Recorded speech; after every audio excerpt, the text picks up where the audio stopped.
ఆ మందిరంలో మనకేముంది? ఆ మందిరంలో మనకేముంది? కీర్తన గ్రంథం 65:4. మందిరానికి అంటే సంఘానికి వస్తే మరి మాకేంటండి అనేవాళ్ళు చాలామంది ఉన్నారు కదా అమ్మ. మందిరానికి వస్తే మాకేంటండి అన్నవాళ్ళు లేరా?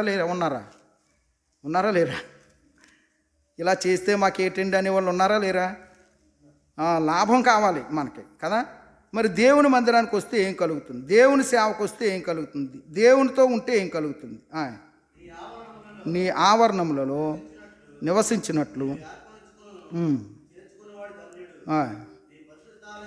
నీ పరిశుద్ధాలయము చేత నీ మందిరములోని మేలు చేత మేము తృప్తి పొందుదుము అన్నాడు. సింపుల్గా చూడండి, దేవుని మందిరానికి వస్తే మేలు ఉంది, ఇంకేముంది? తృప్తి ఉందండి. తృప్తి ఉంది. వాక్యం ఇచ్చే తృప్తి, సహవాసం ఇచ్చే తృప్తి కదా, దేవునితో ఉండే తృప్తి, మేలు ఉంది. మీరు అనుకోకుండానే మీకు మేలు చేస్తాడు దేవుడు. నేడు మీరు యెహోవాను హత్తుకుని ఉన్నారు కనుక మీరు బ్రతికి ఉన్నారు అన్నాడు. దేవునిని హత్తుకుని ఉంటే, సంఘాన్ని హత్తుకుని ఉంటే ఆయన ఎప్పుడూ మేలు చేస్తూనే ఉంటాడు, కీడెప్పుడు చేయడండి. రెండవది 36:8 కీర్తన గ్రంథం 36:8.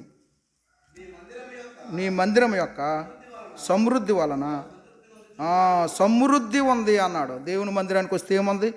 సమృద్ధి ఉంది. దేవుడు మన అక్కర్లు తీర్చే స్థలం, మన అక్కర్లు వినే స్థలం. దేవుడు తన ఐశ్వర్యం చొప్పున తన కుమారుని మహిమలో నుండి మీ ప్రతి అవసరం అన్నాడా లేదా? ఒక్కొక్క అవసరం అన్నాడా? ఆయన చేయగలిగింది అన్నాడా? లేదండి. మన ప్రతి అవసరం తీరుస్తాడు దేవుని మందిరానికి వస్తే కదా. సమృద్ధి ఉంది అన్నాడు. నా గొర్రెలకు జీవం ఇచ్చుటకును అది సమృద్ధిగా ఇచ్చుటకు నేను వచ్చాను అన్నాడు. మనకేం కావాలి? సమృద్ధి కావాలి. సమృద్ధి కావాలంటే ఏం చేయాలి? దేవుని మందిరానికి రావాలి, దేవుని సంఘంతో సంబంధం కలిగి ఉండాలి. 52వ కీర్తన 8వ వచనం. 52:8 కీర్తన గ్రంథం. నేనైతే దేవుని మందిరంలో పచ్చని ఒలీవ చెట్టు వలె ఉన్నాను అన్నాడు. అందుకే దావీదు కోరుకున్నాడు 23వ కీర్తనలో 6వ వచనంలో కదండి, దేవుని మందిరంలో నేను నివాసము చేసేదను. దేవుని మందిరం అంటే దావీదుకి ఎంతో మక్కువ. దేవుని మందిరం అంటే ఆశ, కోరాహు కుమారులకి ఎంతో మక్కువ కదా. దేవుని మందిరం అంటే కీర్తనాకారులకి చాలామందికి, ఆసాపుకి ఎంతో మక్కువ కదా. వారు దేవుని మందిరాన్ని విడిచేవారు కాదు, దేవుని మందిరాన్ని విడిచేవారు కాదు. అందుకనే వారు ఎలాగున్నారంటే పచ్చని ఒలీవ చెట్టు వలె ఉన్నారు. ఎండిపోయిన ఒలీవ చెట్టు కాదు, పచ్చని ఒలీవ చెట్టు అన్నాడు కదండి. మరి ఒక్కసారి పరీక్షించుకుందాం, పచ్చగా ఉన్నామా, ఎండిపోయామా, ఫలిస్తున్నామా, ఎండిపోయామా, ఆలోచన చేద్దాం కదా. ఈ మందిరానికి ఎవరెవరు వెళ్ళేవారు, ఎవరితో వెళ్ళేవారు? ఒక 3 మాటలు చూద్దాం చూడండి. ఆదికాండం 12:8వ వచనం. ఎవరెవరు వెళ్ళేవారు, ఎవరెవరితో వెళ్ళేవారు?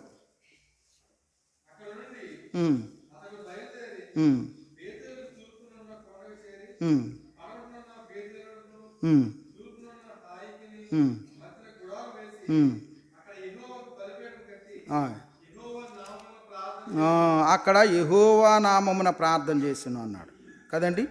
ఎవరెవరు వచ్చారు, ఎవరెవరు అక్కడ ఉన్నారు అంటే మనం 11వ వచనంలో 32వ వచనంతో లేక ఆ పై వచనాలు మనం గమనిస్తే అబ్రహాము, ఆయన భార్య, ఆయనతో పాటు వచ్చిన లోతు, ఆయన భార్య, వీరందరూ కూడా ఎక్కడ ఉన్నారు? బేతేలులో ఉన్నారు. 2 ఆదికాండం 35వ అధ్యాయం. సింపుల్గా చెప్తున్నాను, సమయం లేదు కాబట్టి. ఆదికాండం 35:1. దేవుడు యాకోబుతో నీవు లేచి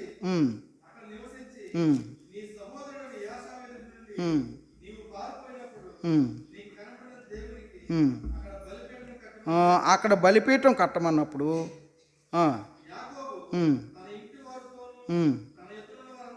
ఇంటి వారు అందరితోనూ ఎక్కడికి వచ్చాడు?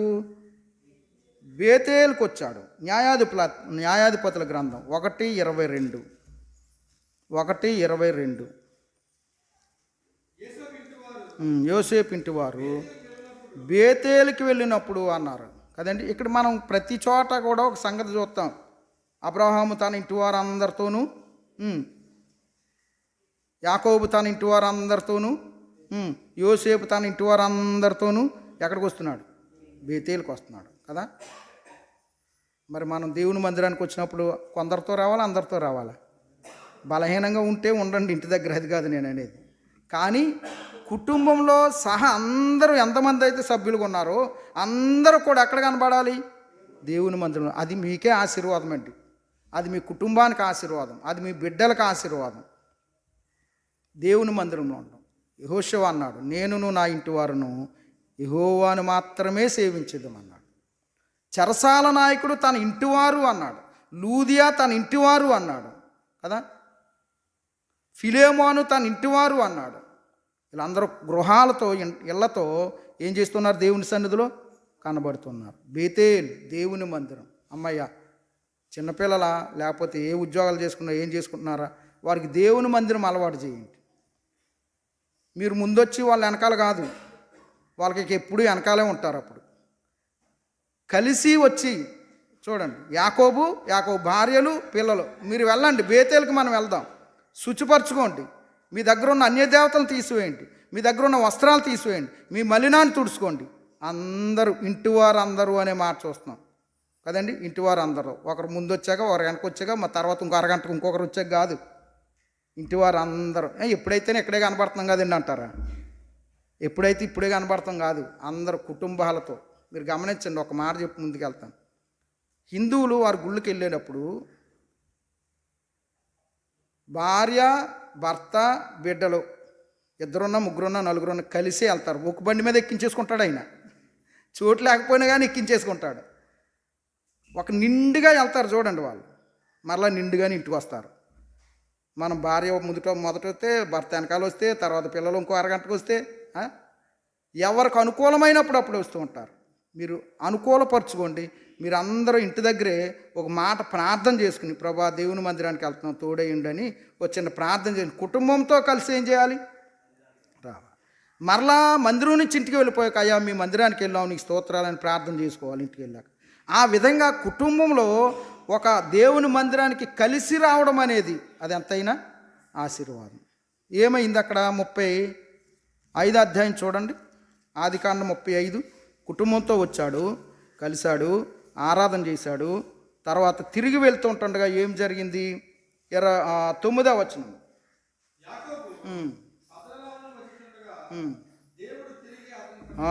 దేవుడు తిరిగి అతనికి ప్రత్యక్షమై అతన్ని ఆశీర్వదించెను అనే మాట చూస్తున్నాం కదా. దేవుడు అతన్ని ఏం చేశాడు?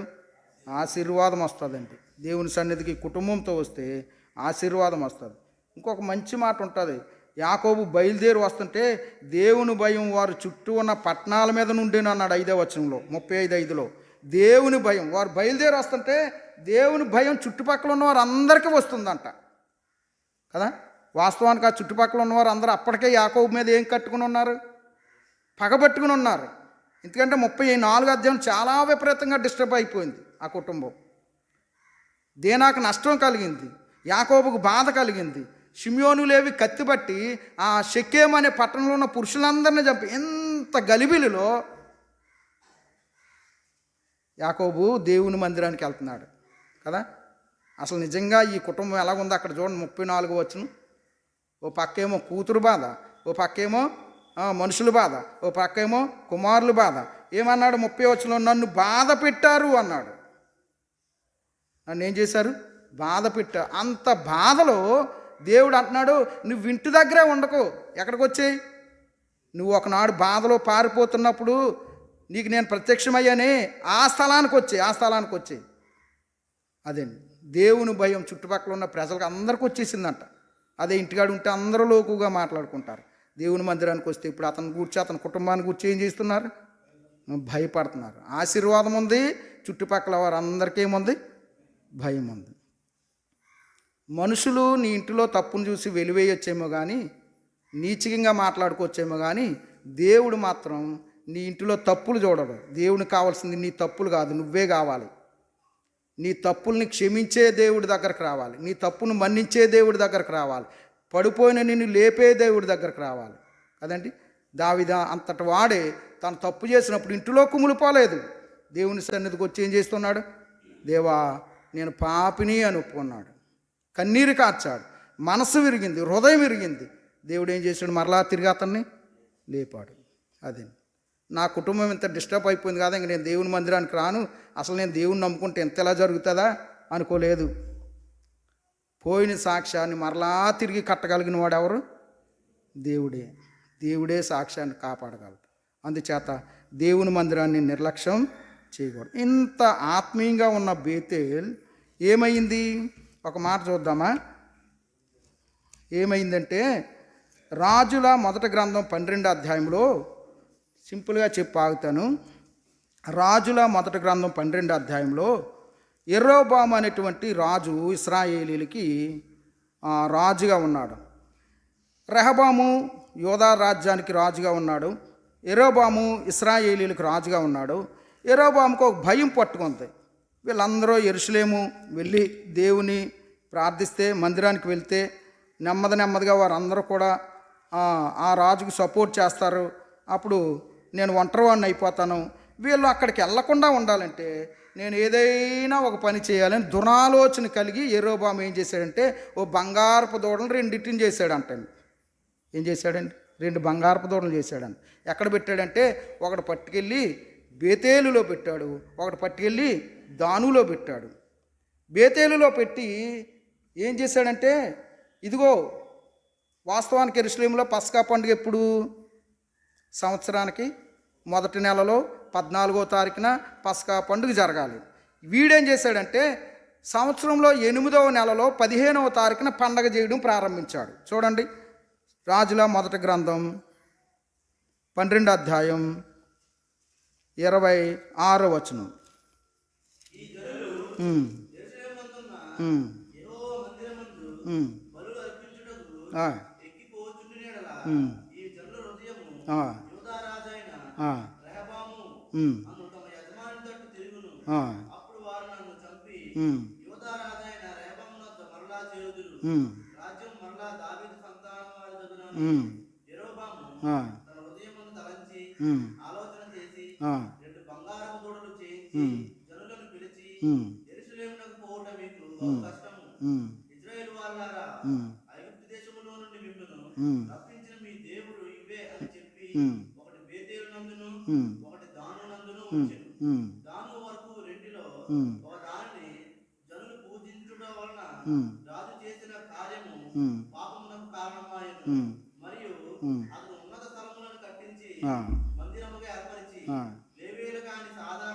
లేవీలు కాని సాధారణమైన వారిలో కొందరిని యాజకులుగా నియమించాడు. ఒక్కొక్క తప్పు ఎలా చేస్తున్నాడు చూడండి. బంగారపు దూడను పెట్టాడు, ఈ కింద మనం చదివితే బలిపీఠం కట్టాడు, అక్కడ బలులు అర్పించడానికి లేవీలు కాని యాజకులను నియమించాడు అంట. లేవీలు కాదు, లేవీలు గోత్రానికి సంబంధించలేని వారిని యాజకులుగా పెట్టాడు అనమాట అండి. అర్థమైందండి? అక్కడ బలులు జరుగుతున్నాయి, ఉత్సవాలు జరుగుతున్నాయి, పండగలు జరుగుతున్నాయి కదా, యాజకులు ఉన్నారు. కానీ ఇదంతా ఏంటి? డూప్లికేట్. ఇదంతా ఏంటి? డూప్లికేట్ అన్నమాట. దేవుడు తన సేవకు పిలవకుండా, దేవుడు తన పిలుపు లేకుండా ఏ వ్యక్తి నేను సేవకుడిని అన్నా కానీ వాడి పరిస్థితి ఎట్లాగా అవుతుంది. దేవుడు తన సేవకు పిలవాలి, దేవుడు తన సేవకు ఏర్పాటు చేసుకోవాలి, పిలుపు ఉండాలి, ఒక నిశ్చయత ఉండాలి, ఒక నిబ్రత ఉండాలి, దేవుడు నిర్ణయం ఉండాలి. అతడు తల్లి గర్భంలో ఉన్నప్పుడే దేవుడు అతని సేవకుడిగా నియమిస్తాడు కదా. యాజకులు కాని వారిని యాజకులుగా పెట్టాడు. ఎవరు? యెరోబాము. యాజకులు కాని వారిని యాజకులుగా పెట్టాడు. దేవునికి మన సమర్పణ అవసరం లేదు. నేను సేవ చేస్తాను మనం ముందుకు వస్తే కాదు. దేవుడు ఏం చేయాలి? మనల్ని ముందుకి పెట్టాలి. దేవుడు ప్రేరేపించి, దేవుడు పిలిస్తే ఆయన ఏం చేస్తాడు? కార్యం చేస్తాడు. సేవకుడు కూడా ఉంటాడు. అతనికి ఏం కావాలో చూస్తాడు, మందిరానికి ఏం కావాలో చూస్తాడు, సంఘానికి ఏం కావాలో చూస్తాడు, అన్నీ ఆయనే చూస్తాడు. యాజకులు కానివారు, లేవీలు కానివారిని యాజకులుగా పెట్టాడు. బేతేలు ఇప్పుడు ఏమైపోయింది? పాపంతో నింపబడింది, విగ్రహారాధనతో నింపబడింది, అక్రమంతో నింపబడింది. బేతేలు భక్తి, సైన్యములకు అధిపతి యగున యెహోవా కోరుకున్న భక్తి, 2 భక్తులు అయిపోయాయి ఇప్పుడు. ఆమోస్ గ్రంథం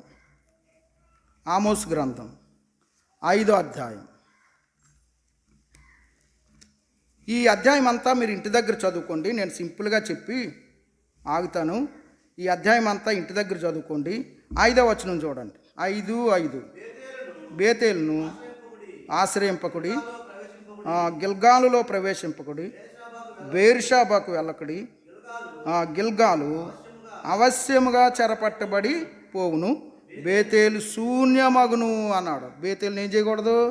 ఆశ్రయించకూడదు. అదేమవుతుంది? శూన్యమవుతుంది అన్నాడు. అక్కడ ప్రజలు ఏమైపోయారు అంటే 7వ వచనం న్యాయమును అన్యాయముగా మార్చిరి అన్నారు. న్యాయాన్ని ఏం చేస్తున్నారు? నేటి సంఘాల పరిస్థితి ఎలాగ ఉందండి? న్యాయమును అన్యాయంగా మార్చడం. అర్థమైందా? నేటి సంఘాలలో ఇదే పరిస్థితి ఉంది. న్యాయమును అన్యాయంగా మార్చడం. ఒకరిని తొక్కేయాలనుకుంటే వాడిని ఎంతవరకు తొక్కేయాలో తొక్కేస్తూ ఉన్నారన్న కదా. అతనికి న్యాయం ఉన్నా కానీ సపోర్ట్ చేసేవారు ఉండడం లేదు. బేతేలులో ఏముందంటే అక్కడ యోసేపు సంతతి వారు ఉన్నారు. వారు ఎలాగున్నారంటే న్యాయమును అన్యాయంగా మార్చేస్తూ ఉన్నారు. అంతేకాదు అక్కడే అన్నాడు, నీతిని నేలకు పడవేయువారులారా అన్నాడు. ఏముందంట? నీతిని నేలకు పడవేస్తూ ఉన్నారు కదా. నీతి లేదు కదా. నా వెనకాల ఒక నాకు డబ్బు ఉందనుకోండి, నా వెనకాల ఎంతమంది అన్నా సపోర్ట్ చేస్తారు. నేను ఎంత అన్యాయం చేస్తున్నా.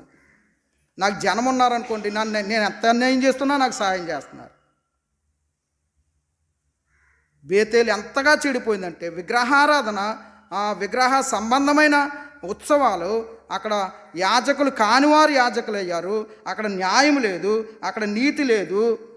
10వ వచనంలో అన్నాడు, యథార్థముగా మాట్లాడు వారిని అసహించుకుంటున్నారట, పగబడుతున్నారు అన్నాడు. దరిద్రులకు అన్యాయం చేస్తూ ఉన్నారు అన్నాడు 11వ వచనంలో. 12వ వచనంలో దరిద్రులను అనగదొక్కుతున్నారు అన్నాడు. ఈ ముక్కలన్నీ మీరు ఇంటి దగ్గర చదువుకోండి. ఇదే కాలమట. 13వ వచనం ఇది చెడు కాలము కనుక ఈ కాలమందు బుద్ధిమంతుడు ఓరకుండవలను. ఇది చెడు కాలం కదా. మాట బయటికి రాకముందే యుద్ధానికి రెడీ అయిపోతున్నారు. అందుకని ఇది చెడు కాలం కనుక ఈ కాలమందు బుద్ధిమంతుడు ఏం చేయాలి? ఓరక ఉండాలి అన్నాడు.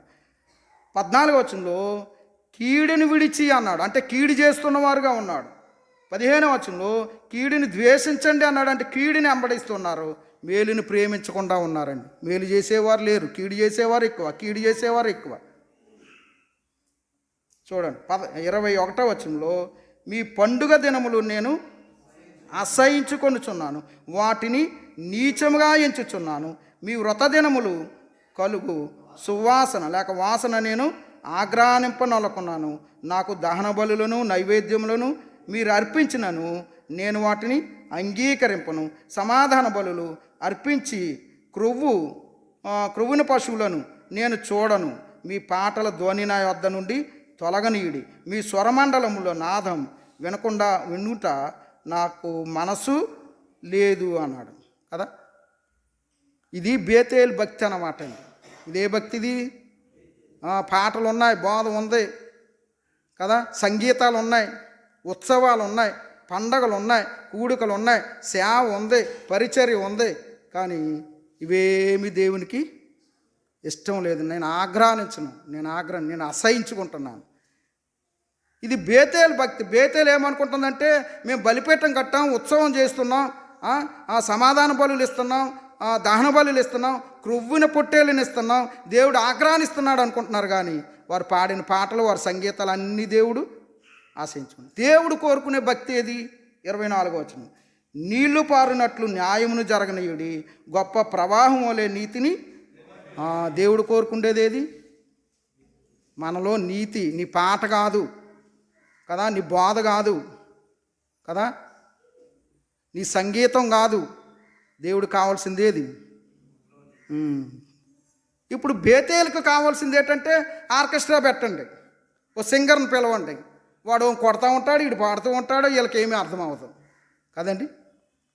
నీతి లేకుండా పాడిన, యథార్థత లేకుండా పాడిన, మంచితనం లేకుండా పాడిన, న్యాయం లేకుండా పాడిన, బోధించిన, బ్రతికిన అది దేవునికి అసహ్యము అనే మాట చూస్తున్నాం. బేతేల్ శూన్యమైపోతుంది అన్నాడు. బేతేలు ఏమైపోతుంది?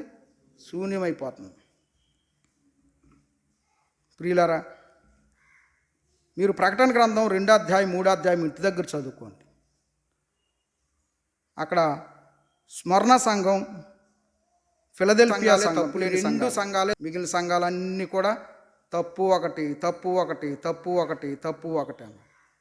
ప్రేమ లేని సంఘం, యెజబేలు బోధలున్న సంఘం, బిలాము బోధలున్న సంఘం, నికోలైతుల బోధ ఉన్న సంఘం, విగ్రహారాధన అర్పితమైనవి తినొచ్చు అని బోధించే సంఘాలు కదా, జారత్వము కలిగిన సంఘాలు కదా. వాటిని ఏం చేస్తున్నాడు ప్రభు? నువ్వు మారు మనసు పొందు, లేకపోతే నీ దీపస్తంభం తీసివేస్తాను, మంచం మీదకి ఎక్కిస్తాను, రోగం పెడతాను, చంపేస్తాను, ఉమ్ము వేస్తాను కదా. ఇన్ని కఠినమైన మాటలండి. నేడు సంఘమను బేతేల్, సంఘమను మందిరం కదా దేవుడు అసహించుకునేదిగా ఉంటుందా?